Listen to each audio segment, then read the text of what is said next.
West where they had Indians and made movies. But recently we heard about a fellow in my old hometown named Ron Duncan, who uses a bow and arrow in one of the most daring demonstrations of self-defense we've ever seen. So we sent our full-secret camera crews to put it on film for you. Because Ron has two professions, karate instruction and private investigation, he may never find himself in a position to dodge arrows, but he could find a gun in his back. Normally in these exercises, I prefer to use live ammunition. Of course, if I do not move quick enough with live ammunition, I will die. There's at least sustain serious injury. Even with the blank ammunition which we're using, if I do not move quickly enough, blindness and injury and powder burns can occur and possibly death if struck in a vital organ. In a position like this, Ron has to move faster than an attacker could pull the trigger.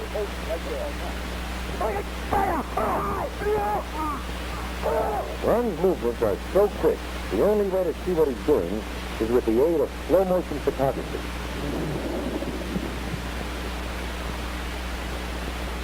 If an individual intends to shoot, I do not feel that he's going to come within distance where you can reach out and touch him, much less even disarm him. But I do feel strongly that if a man comes close enough with a gun, then he deserves to be disarmed. Ron can apply the same lightning quickness to resist just about any attack, as long as his opponent is within his reach.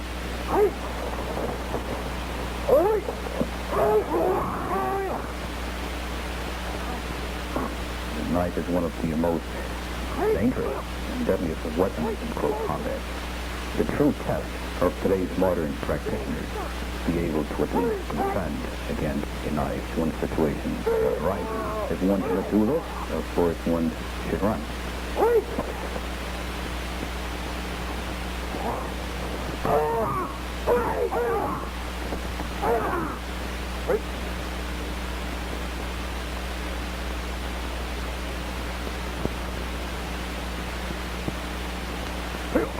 The nunchaku is a weapon which has origins in Okinawa, primarily a farmer's implement for the purpose of pounded rice and other grains. During a certain period of time in the history of Japan and Okinawa, the Okinawans were invaded, and according to history, they were disarmed of all instruments of combat.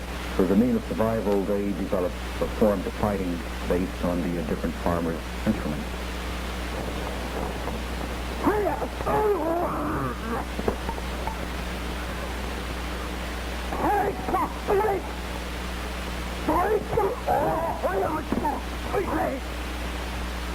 This particular defense has to do with the figure 8 method, whereas it sets up a screen, a defensive, protective barrier for the individual who is wielding this weapon. So therefore it's difficult to penetrate this barrier. So the principle applied against a figure 8 is timing, using seconds of time, and at the same time avoiding being struck by penetrating the defensive barrier. In the event that you do not execute this technique properly, you may end up with broken bones or possible death.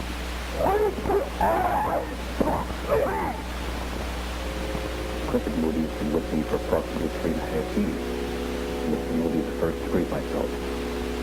Ed Maroney is my assistant and has been training with me for the past 9 years. Mr. Maroney is a sandan. When we conduct our training sessions, we do not prearrange techniques. We feel that this is the true spirit of what the samurais intended deep philosophy to be. So therefore, what we are doing with the slightest miscalculation and cause death.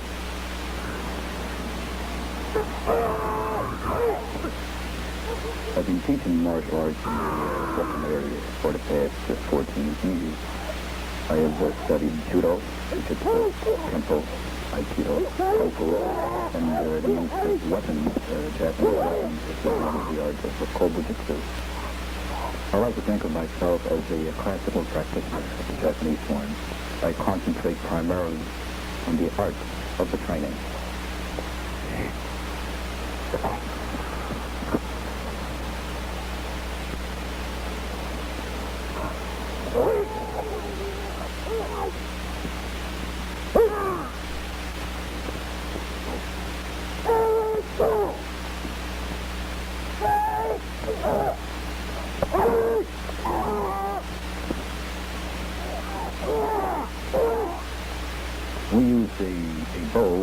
estimated pull of 45 pounds. Today, we were working from a distance of approximately 35 to 40 feet.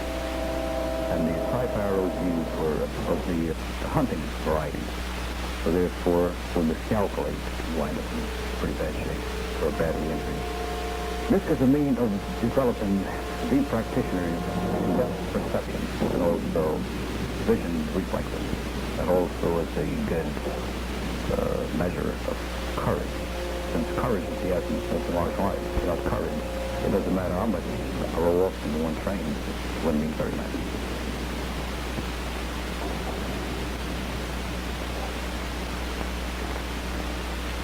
You've been watching this demonstration in slow motion.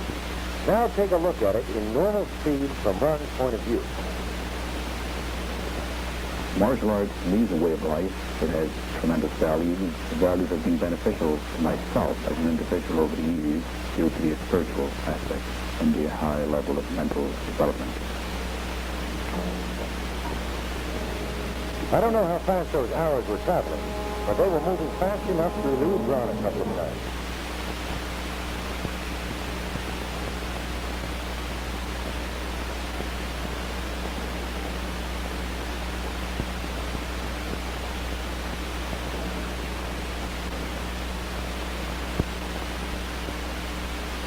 Ron Duncan, martial artist, thrill seeker.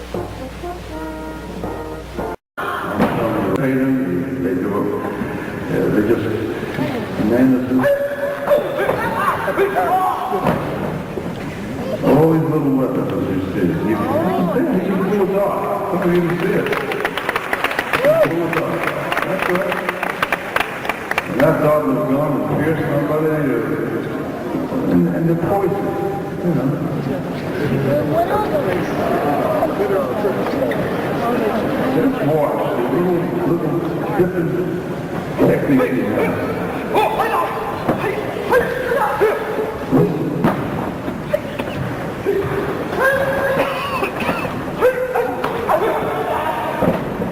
You can see what he has. There they are, the stars.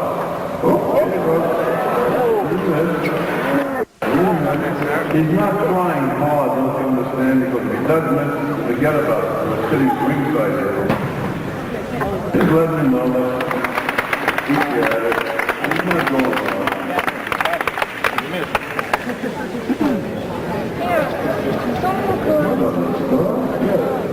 Pretty good.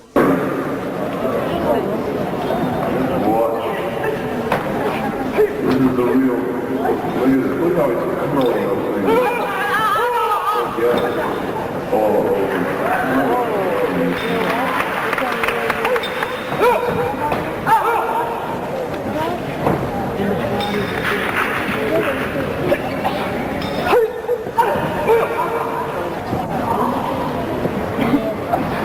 Don't forget, the ninja was the art of assassination. Don't forget that.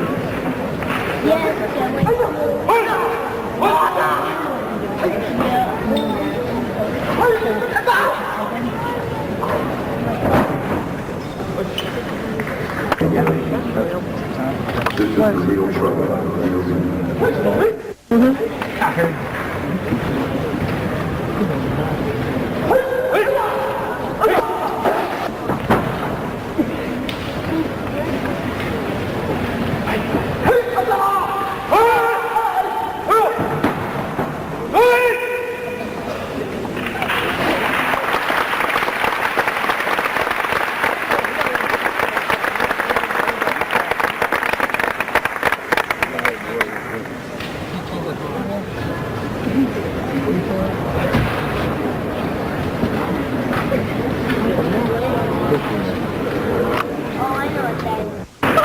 That's if you're fishing someplace, you know, fish, someone attacks you with a sword.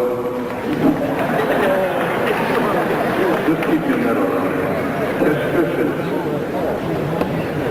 Since it doesn't use anything at the bell, and will use anything at the bell. Got a little rope now. All his gadgets, he's got so many gadgets. So, What? What, Thomas? ring, got a ring at the end.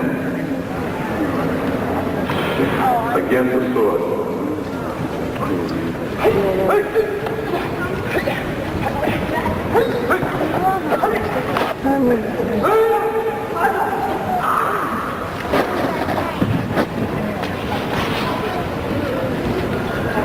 Be careful with a student. He has to. It's very dangerous what he does, you know. You can see what they were talking about. Now he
without the weapon.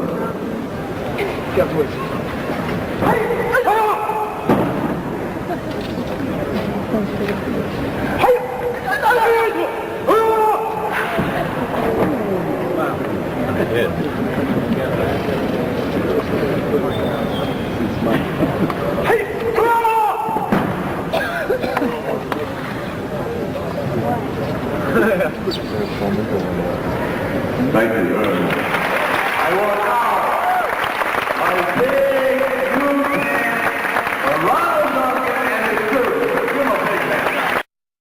Master Ronald Duncan gives a demonstration of the skills that made him such an influential personality in the New York martial arts community. Born in Panama, he began training in boxing at the age of 7. Duncan went on to earn many black belts in systems such as Koga Ryu Jiu-Jitsu, Aikido, Kempo, and Ninjutsu.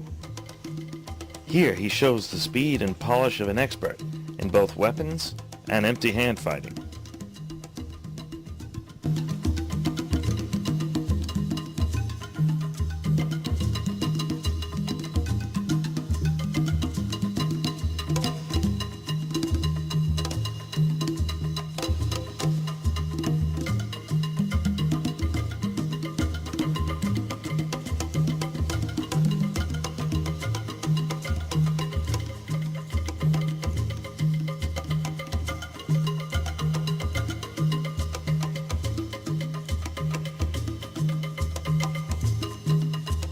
Duncan was able to catch live arrows set aflame, something you certainly don't see every day.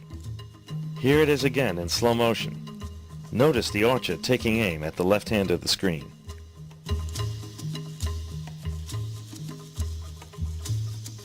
George Strickland for the Martial Art World, and we're here at Ron Duncan's Martial Arts Academy. And standing next to me now, it's a pleasure to be talking to this gentleman, is Professor Ronald Duncan. Professor Duncan, what is ninjutsu? Well, that's a question that everybody has been asking for the last 10 or 15 years, and without sounding too redundant, ninjutsu really is, to make a long story short, we can call it the art of endurance. The art of endurance, the art of totality, the art of courage, the art of everything. There's so many different interpretations for it. But the more commonly known interpretation of ninjutsu, that is the art of espionage and art of invisibility, assassination, and so forth. But to sort of cap it off, let's call it the art of endurance, to endure, because those people who evolved as ninjas in ancient time, during the feudal Japan, where people were forced out of political necessity to endure. And by learning how to endure, utilizing various aspects of the philosophies and combat, they were able to endure and to be victorious and to survive. What style do you teach? The style that I teach is a style which originated from the many styles of combat of the Koga provinces of Japan. It's a collection of different systems and approaches of combat. Koga Ryu, you got to realize that we have what's known as the Iga system, which has become very popular, and the Iga system is broken down into various different trends of thoughts from various styles of ancient Japan. The Koga Ryu system will involve techniques as the Masaki Ryu, the Ginda Ryu, Nippon's Sushi Ryu, the Naha Ryu, the Fuhi Ryu, to name a few. These are different art forms which one has to master and study to take up that slack to make up the totality which is called ninjutsu. It's broken down into philosophy as spiritual training, psychological training, physical combat, stealthy maneuvering, intelligence gathering, a whole number of things. It becomes apparent watching your class and your students work out that they have to be agile and able to move and fight from any position. That is true. The training is very varied here, not only at my academy, but people I've been associated with over the years, over the last 30 years, who have studied and trained similarly to the way that I do, that we do here. Yeah, because one of the philosophical beliefs that we practice here is that a ninja has to be able to attack and defend from any position, to hear any sound, to sense danger, a number of things. So we go just beyond the ordinary. We will try to seek out those areas which we do not ordinarily deal with, and to develop those areas to strong point and to use them whenever we have to. I noticed you were talking about the 9 lives of the warrior. Could you tell us about that? The 9 lives of the warrior are not only philosophical science, but these are concepts and philosophies which will affect modern day man, will affect man for all years to come into the future. It simply means that as not only the warrior, but a man is forced, whether he knows it or not, to live 9 different existences. Because in our day-to-day living, we come in contact with our loved ones, we come in contact with people who pay us wages, we come in contact with the elders, we come in contact with ourselves. One of the most important aspects of these philosophical 9 lives is that we come into touch with our true selves. You see, that part of us that nobody sees or understands will ever see. And we learn to deal with ourselves from within and to develop from there. So it's broken down into 9 levels. For the purposes of giving support to someone that was wounded or given the appearance of being wounded for disguise purposes, for off-balancing and deceiving the opponent, or a technique of defensive combat. Okay, God. Read. Good. The opponent could be armed with a knife, for instance, or a sword, whatever the case might be. And this, and all of its innocuous looking appearances, could be used effectively. Come, here. It could be used here for blocking, striking, and taking down the opponent. For instance. And then it could be used in this manner. Take! And as he fell, here, it became a flailing device to strike.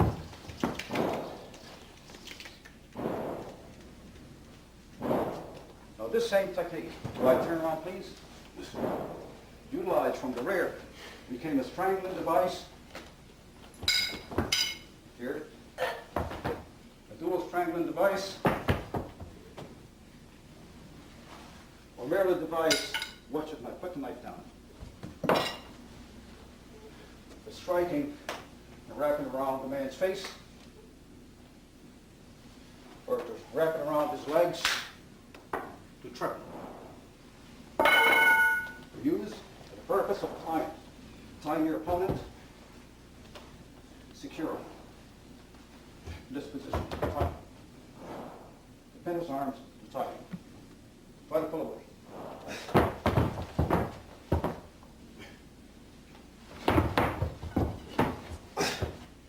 Securely in place. Okay? Yes. The way of the wind, tell me, describe a little bit of that. The way of the wind was a concept that was introduced to me years ago. In Japanese philosophy, especially where the Japanese are concerned, they feel that the wind is the strongest element. And most of the Japanese combative elements is based upon the wind being the strongest factor in transmitting energy and transmitting, destruction and transmitting, healing processes and all those things that has to be projected and transformed and handed down from generation to generations and so forth. The way of the wind, the wind has no definition. Nobody can define the wind. Nobody can actually see the wind. We can only, it is so scientifically complex, at the same time so simple. So the wind has deep significances and connotations where Japanese combative warrior art forms are concerned. A lot of people don't say it, but that's one of the basic concepts. The wind is the strongest element. And the Japanese, during the feudal time, and when speaking in terms of their combat and warlike activities, this is their element. It's not only Japanese, every culture has known this. Thank you very much, Master Duncan, for having us here today. We're still teaching traditional martial arts, which consists of ninjutsu and the combat aiki jiu-jitsu systems. In addition to that, we still are teaching the philosophy, and we're trying to work on the never-ending aspect of character building with the practitioners to instill all of those good values that young people need today to cope with the changing times. I don't teach as much as I used to. I don't get a chance to teach anymore. I have, my son Greg is my chief assistant instructor. I have other individuals in the dojo, Mr. Mel Oliver, Orpheus Haywood, and all of the black belts, Livingston Kelly, Carl Hopkins. These are young men who are giving much of their lives to the dojo, and they've been very helpful to me. I tell you, to be honest with you, sometimes I want to teach, they won't even let me because they're so devoted, and in addition to being devoted, they're very skilled practitioners.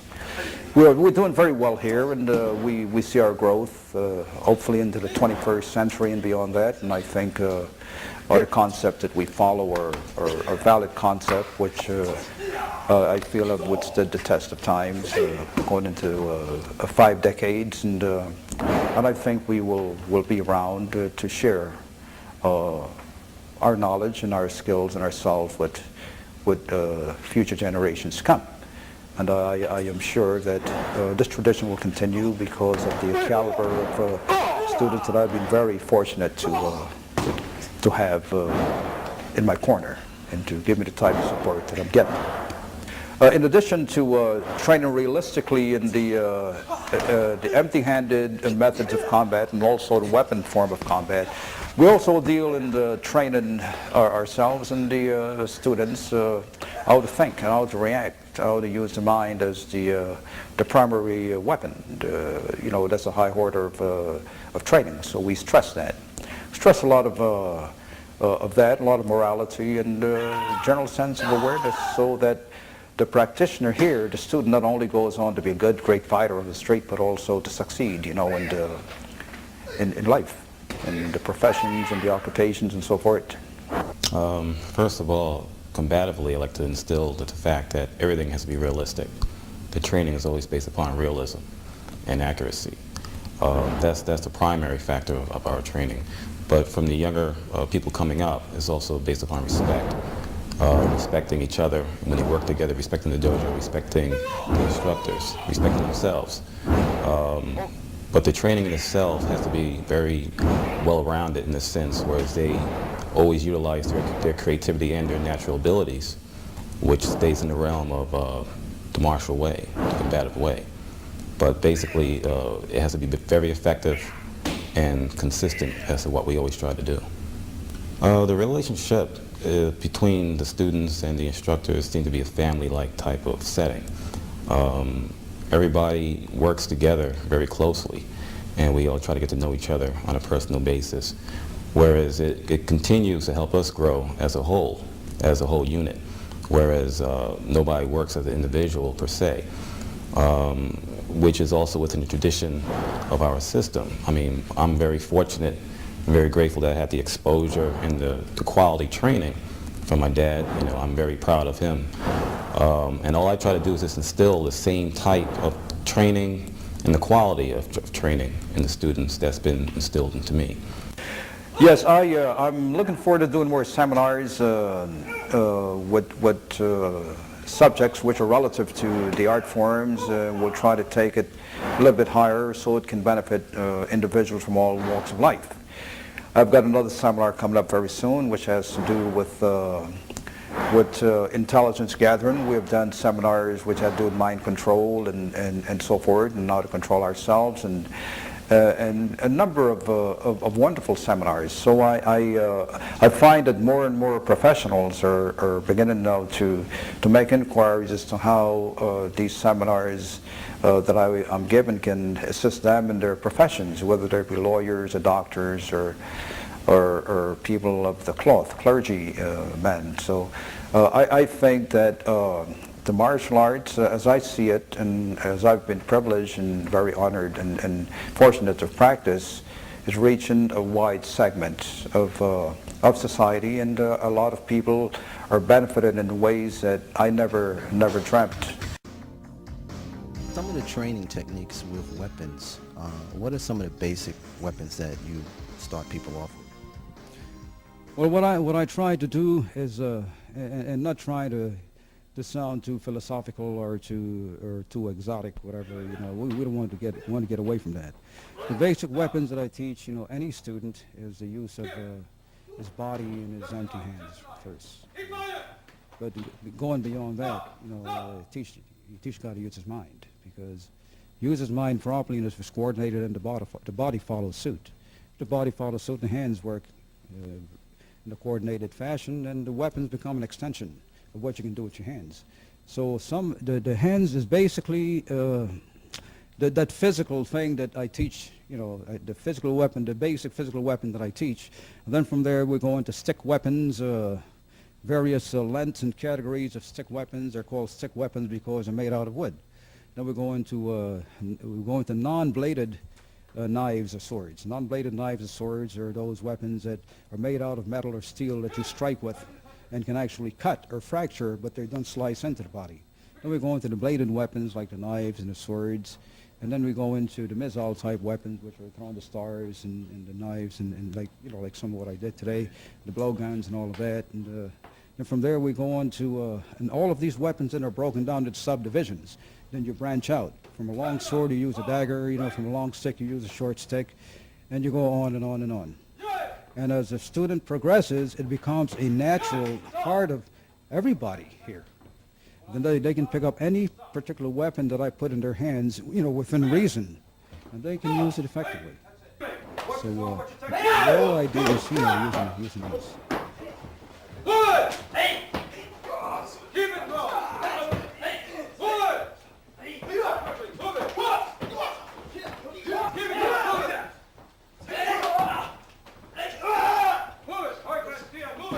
Has ninjutsu evolved through the years?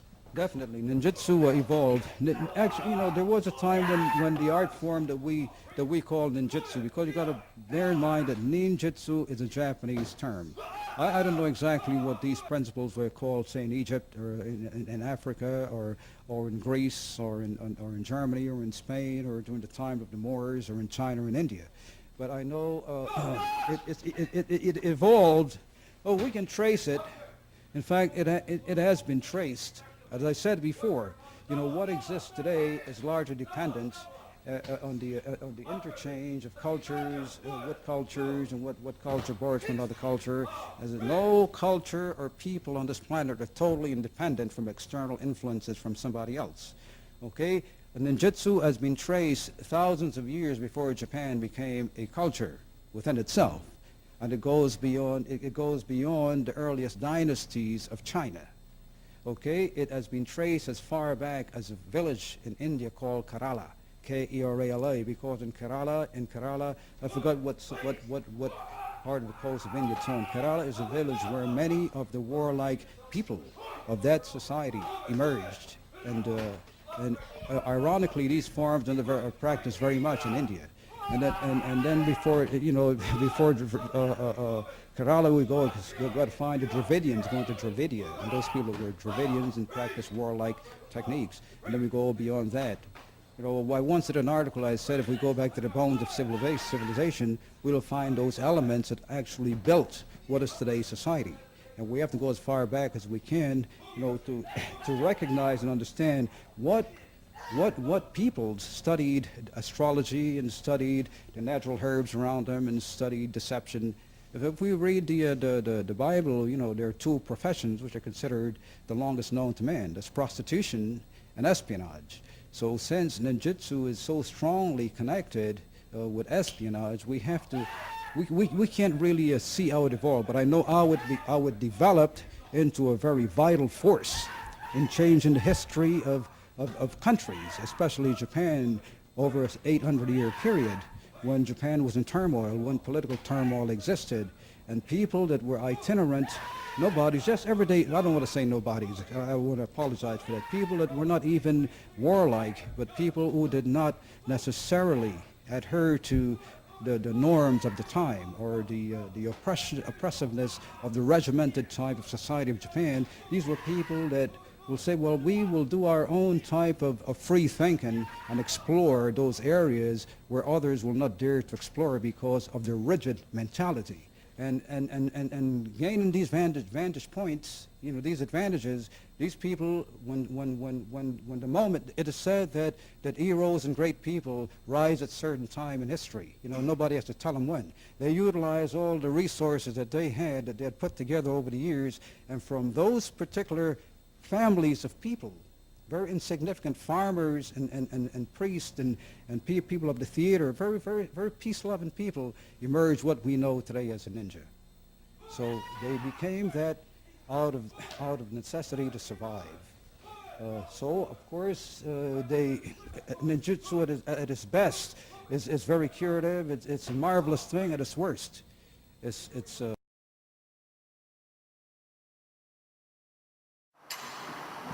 This is a replica, semi-automatic weapon. Pretty safe. I've always maintained that somebody gets close enough to touch you with a gun. It's close enough to be taken and deserves to be taken. As you all know, a handgun is meant to be used from a distance. Not like this. Not this. This. What it happens, no one wants to execute you, or to humiliate you, intimidate you, dehumanize you. That's period. To ultimately blow your brains out. But more than likely, it's not the case. I'll do some techniques under the assumption that he comes close enough from different angles. Side step, it's really all right. Right back to your palm. Side step, redirect. Move your body with the arms forward. Hey, control the weapon. Control it. Turn it back on the side. Speed, effectiveness, moving out of harm's way. No jerky movements. Very smooth. Understanding the anatomy, the makeup of the arms. He's too close. Move your head out of harm's way. Control the weapon. Take it away. The round goes off, it goes off someplace else.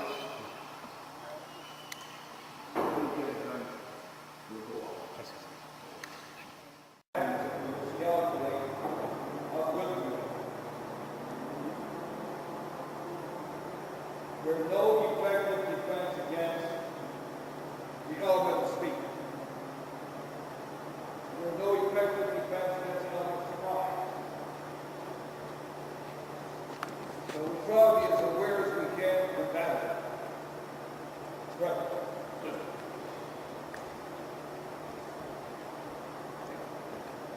Basically,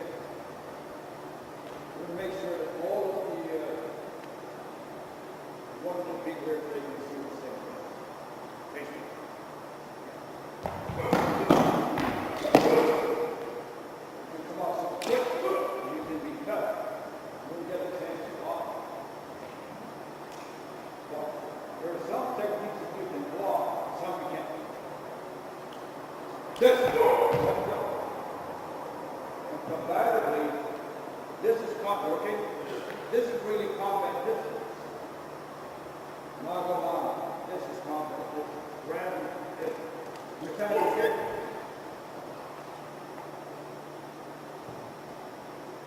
It's different. I'm standing directly in front of my opponent.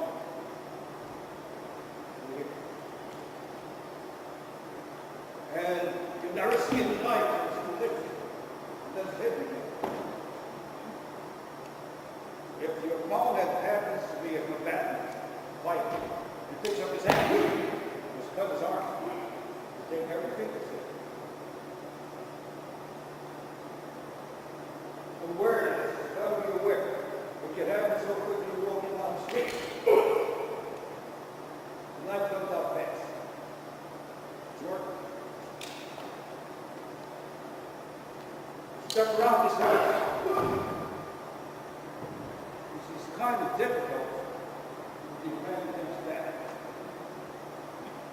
Turn around. If you want to go on this way, that way, they can defend against that. The guy who comes up behind you and punches you in the back of the head, you can't defend against that. What's that? Not that. Like that. There's absolutely nothing to save from that.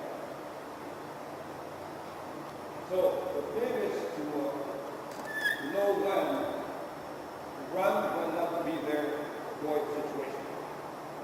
Because what? It's a tough golden knife. This golden knife can tear down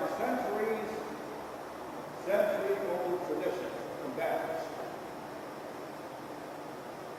No matter what system, what style, it doesn't really matter. A golden knife is rip it all apart. Whether it's judo, jitsu, karate, barbara, anything. Golden knife can hit the wall and rip down 500 years of tradition. So opening the thing and turn it up. The speed, we practice it. You do it soon. You're able to do that. You can speed high. But you do that, you can't see that. So now we start taking turns and allow the bad guy really learning how to defeat you. Right before learning how to defeat the bad guy. So what I'm going to do now is utilize some theatrics. Use some knives and hooks. We wear the white t-shirt so we can see. And also brought, I love to bring this chart around with me. And I like to recommend my students learn the body kinetics. That's what happens to you when you get cut, or you get struck the wrong way combatively. About quickly, you can pass out. Or how quickly you can panic and turn and try to run away. After you realize our techniques didn't work when you were combative, you see the person's eyes where they don't care who you are. They don't care. When you're more strong, some care. And they'll rip you to pieces. There's certainly some techniques that definitely can't defend against. So we try to short that gap until it gets to the point where we can at least 90-95% defend against it by evading or running or intercepting something you can do. Promulgating this is tough or bad because they're good moments. With no effective defense against the long term. Sometimes the best defense is not to be involved in the first place. The best defense is to say, look, I'm sorry, and get the hell out. The best defense is to not even get involved in fighting. Really bad. But I've witnessed over the years people that were highly skilled, technically or theoretically, or allegedly, or supposedly,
It's a magic marker.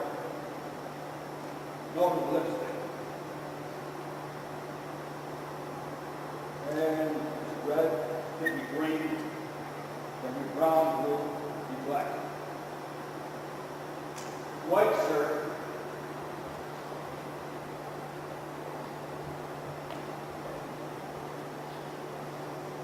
Everybody see it? Hey.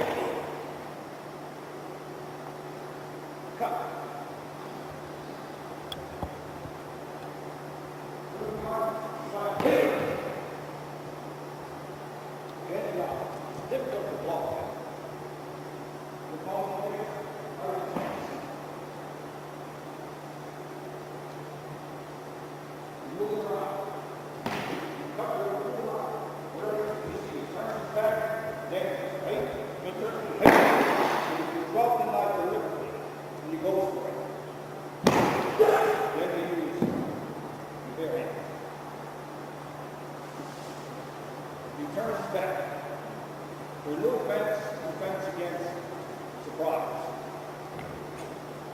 Here.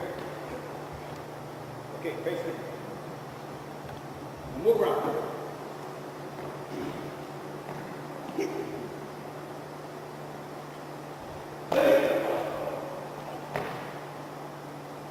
Now follow the back this way. You lock it. You can trap it. Lock trap it. If he catches the attack and tries to break my wrist. Here.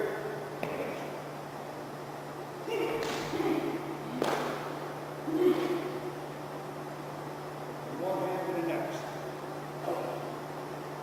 Hey. Come down. Lock.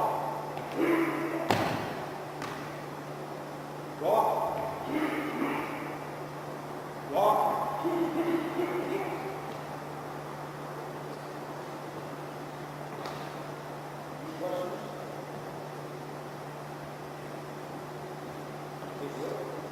This hurts a mess.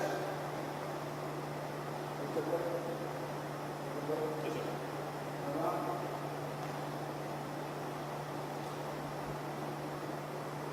What you can't see, you can't fight. What you can't hear, you try to sense.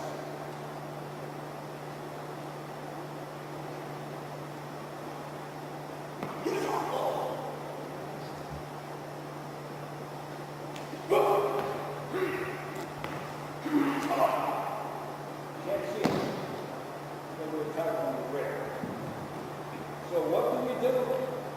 Try to make the way that we practice the way that we plan. Okay? Now we move up a little bit more.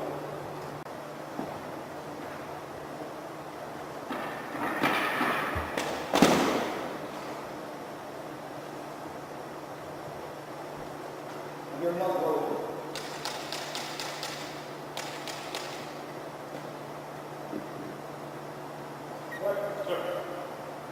I always maintain that the person gets close enough to you, you've got him, and he's close enough to be taken, and should be taken.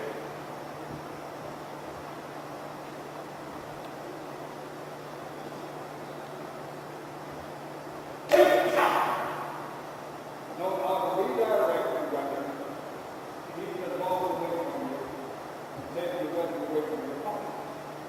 Again, on the same place, a revolver, semi-automatic, with a safety device, a wide round in the chamber, a round goes off on the valve for it, a flash, light inside, so you can defeat you.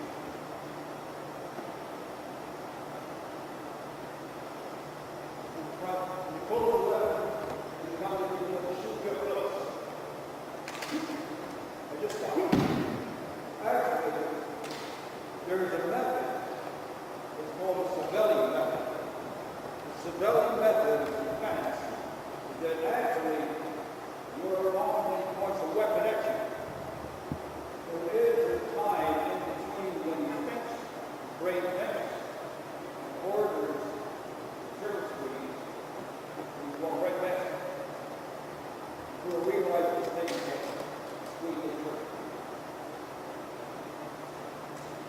not going to go over there.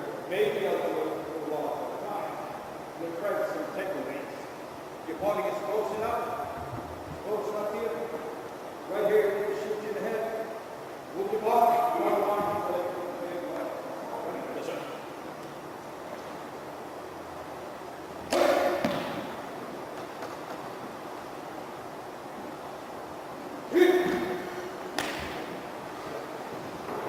Nothing fancy, just redirect.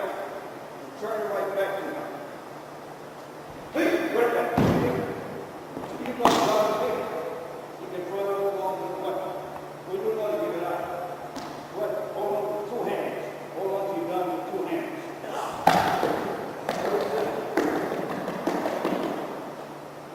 Take it back. Right. Anyhow, we want. Too close. Blow off your head. Turn. First, you get out. Move up. No flying kicks. No swing. No over. Just see where the weapon is and use simplicity common sense.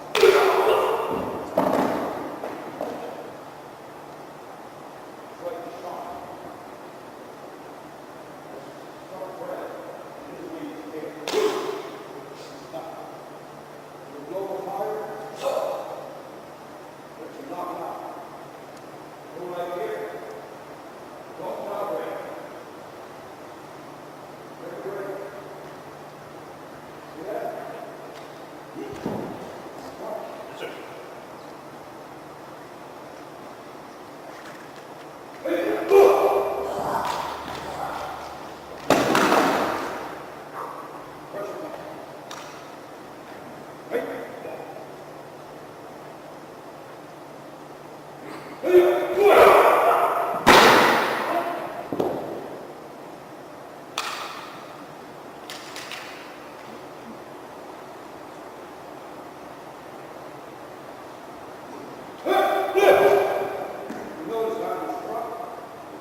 No, we're working against the replica of the Tech 9.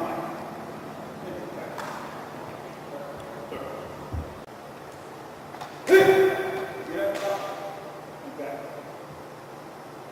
Redirect.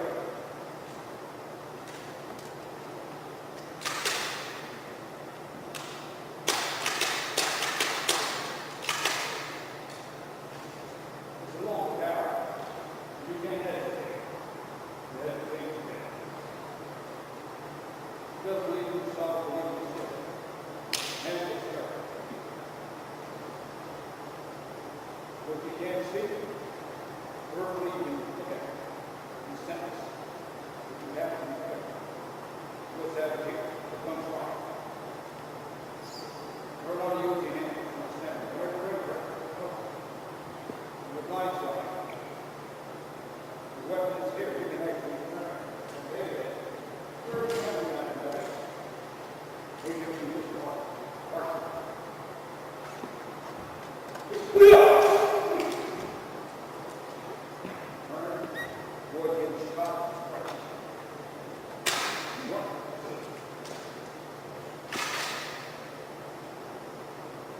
You know, but it's a real gun of live ammunition.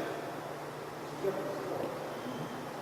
It's as close as we can come to real life. You still have to squeeze the trigger assembly. Make sure that when the trigger is squeezed, that you know that. With the round, it's just hit the intended target. Hand-eye coordination. You ready? Move right ahead, push aside. No big problem. Take it back. I'll stop you using the magazine. Use the clip. Repeat the level.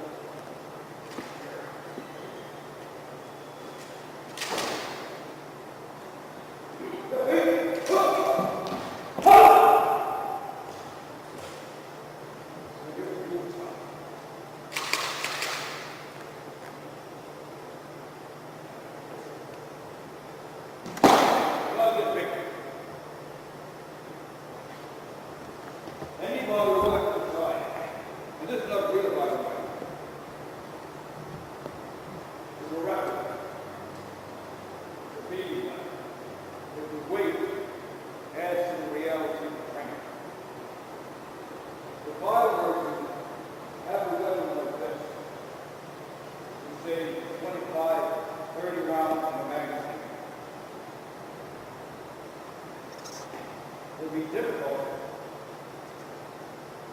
Unarmed people keep the arm of the knife to take away what they hurt.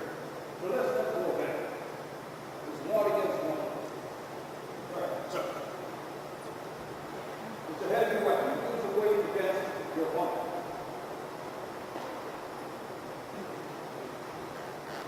See that? Right here. We're no longer there. See? It's 1. Right here. See that? Right. See?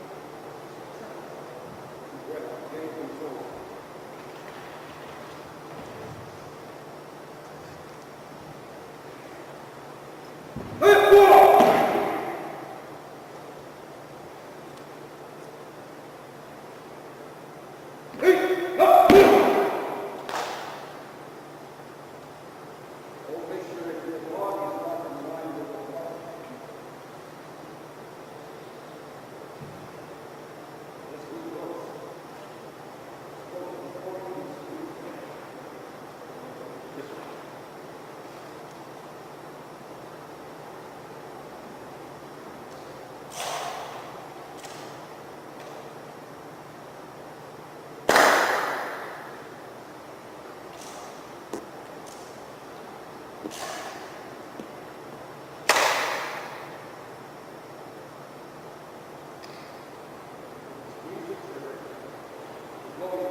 It's hard to say. Your first concern is when you realize that the bullet didn't hit you. You gain control of the weapon. I would prefer to suffer hardware and temporary blindness than to get shot. Because rounds are going to go off. Semi-automatic is going to go off. Revolver maybe once or twice because of the pressure. But the idea is to remove yourself out of the line.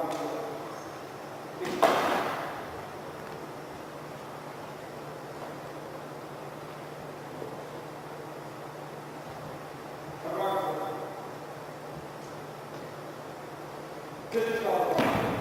This way you got it right there.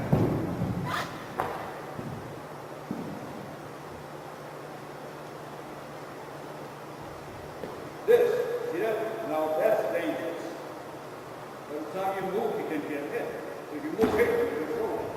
Do that. No. Forget about kicking. Don't do that. Look right in the face. Here. Move it out. Move back towards that. Here. Like that.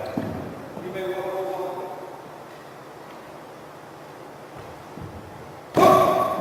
Make sure your hand will go over.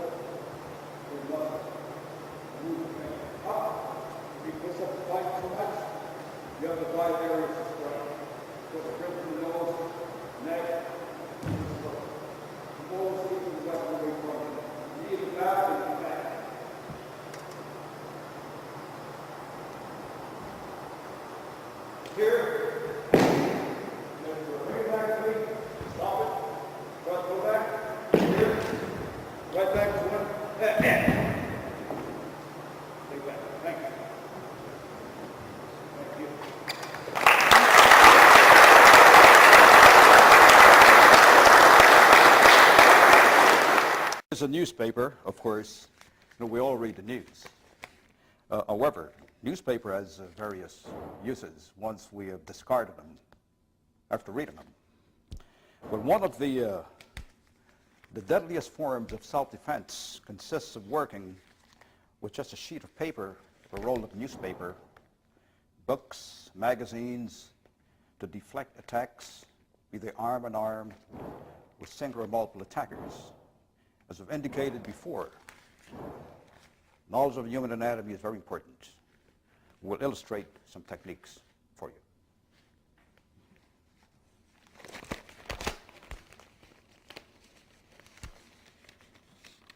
Hey, give me a quarter. Excuse me? Give me a quarter. I'll see if I have a quarter. Hurry up, don't.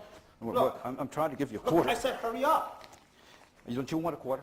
Yeah, I want a quarter, and I said now give it up, okay? Now, you know that was a big mistake, old man.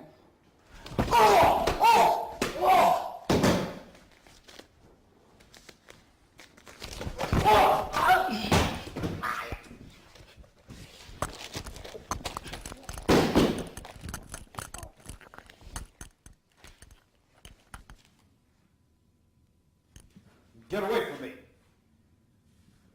Take the quarter and go. Take the quarter and go.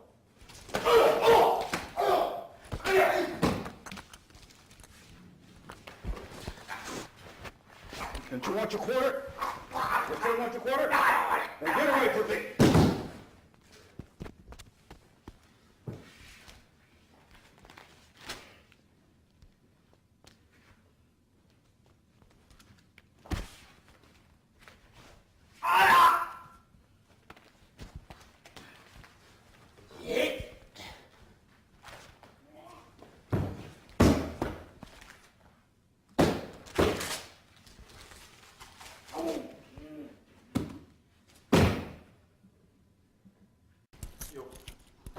I need some money right now, man. I gotta get out of here.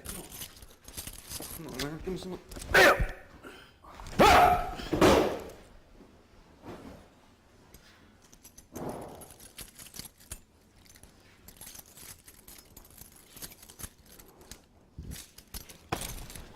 Hey!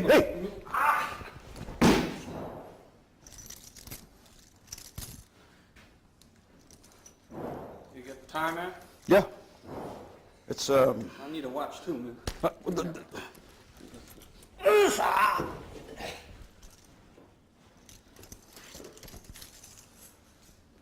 Back off! Back off! I'm tired of you, man. Back off! Back off! Back off! You had enough? I want that watch, man. You had enough?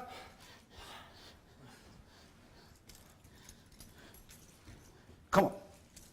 Come on. Come on. Come and take the watch. Come on. Come take it.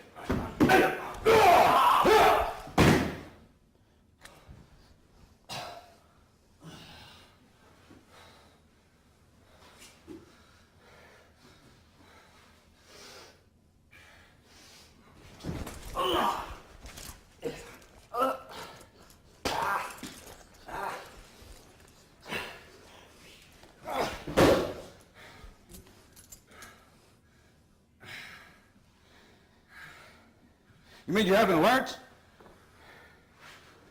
I don't want to hurt you. I don't want to hurt you. I don't want to hurt you. Get away from me. I don't want to hurt you.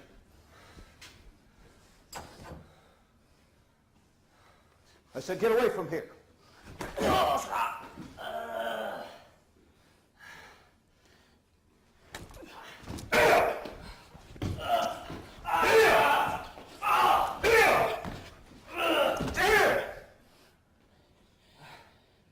Get out of here. Get out of here.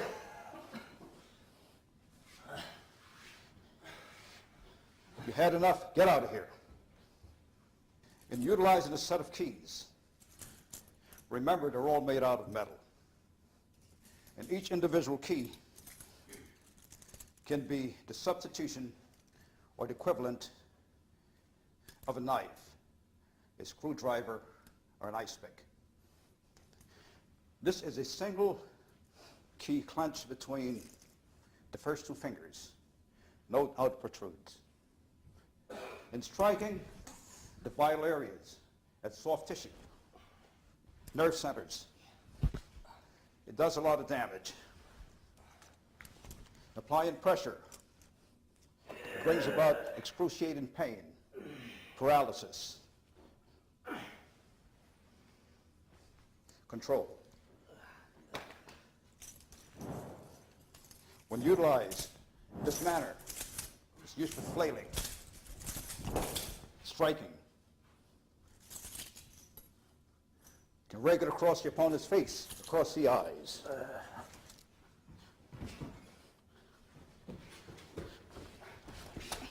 Bring the opponent down and control the opponent's pressure at all the nerve centers. The back of the hand, under the neck, solar plexus, sternum, inner thigh.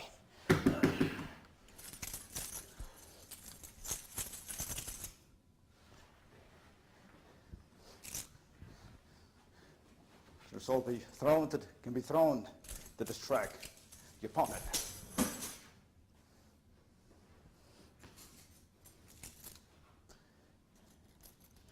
Remember, you can utilize a multiple of keys between each finger in this manner, the remainder protruding. From here you can strike, okay? You can gouge, you can stab, you can cut, you can suffocate with a key.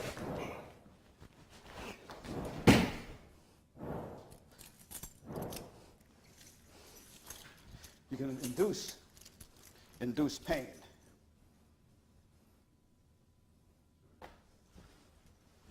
Nerve centers.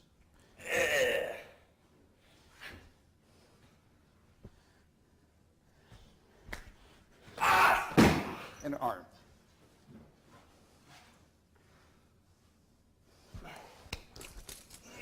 Under the arm, rib cage. Back of the head.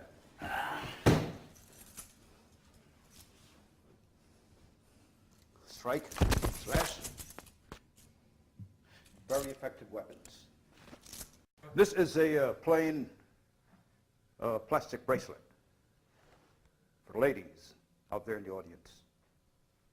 Despite its simplistic appearance, it's also a very effective defensive tool. This can be utilized in a manner as a brass knuckle. Anything that's solid, that can make a solid impact against given parts of the human body, preferably around the facial areas. Primarily the face, because it's a very sensitive area and most individuals will seek to protect the face from any type of injuries or disfigurement. For instance, if this particular bracelet was encrusted with precious stones, diamonds, rubies, it then becomes a very effective multiple-bladed slashing device that can be a very lethal weapon indeed if utilized in this manner. Oh, that's a nice little bracelet there. My girlfriend liked that. Can I have that? Oh, she does? Yeah. Give me that bracelet. Let me see that. What do you want this bracelet for? For my girlfriend. That's what I said. Get away, get away, get away, get away. You want the bracelet? Get off me.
This is a rolled up magazine.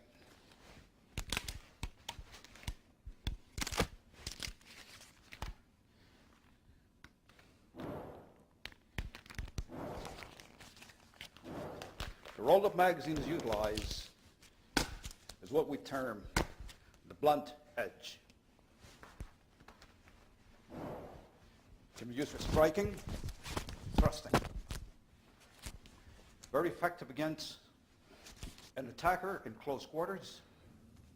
And bear in mind that the bone structure can be damaged and death can result from a lethal blow with the blunt ends of a rolled magazine in this manner.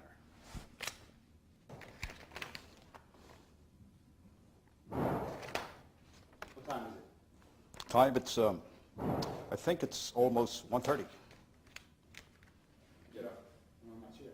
You want this chair? Yeah, I want the chair. Well, I didn't see you here before. I'm not going to get up.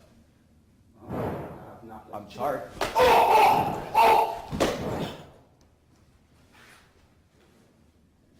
No, get away from me.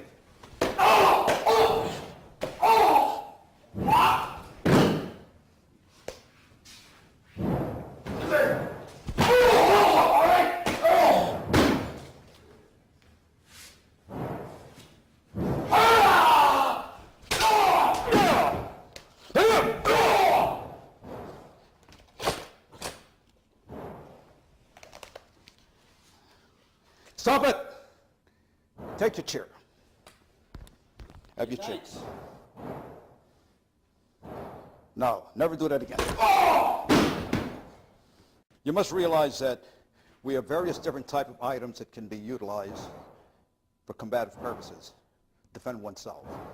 You have here a folder, which allows a lot of weight to stun the attacker. We even have larger items or smaller items.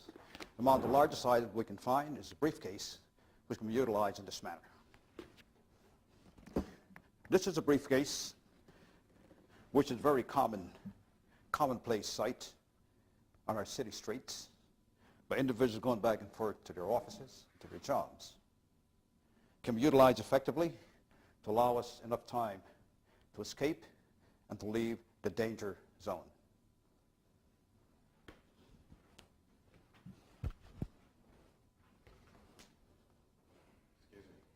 Yes, sir. You have time? Yes, I do. You do? Yes. So I gotta watch it that long. Oh, you like it? What? Why do you like my watch?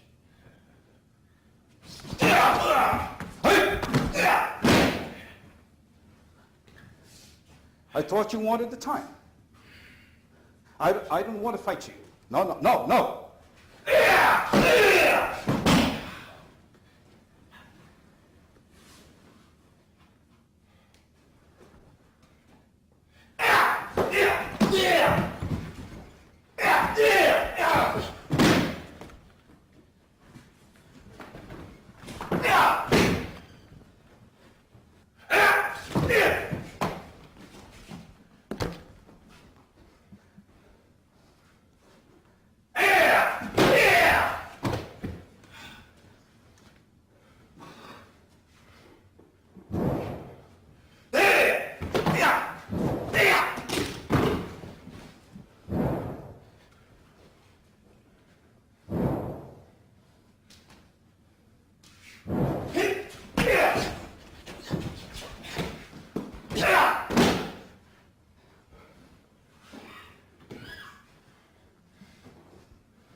Drop the knife.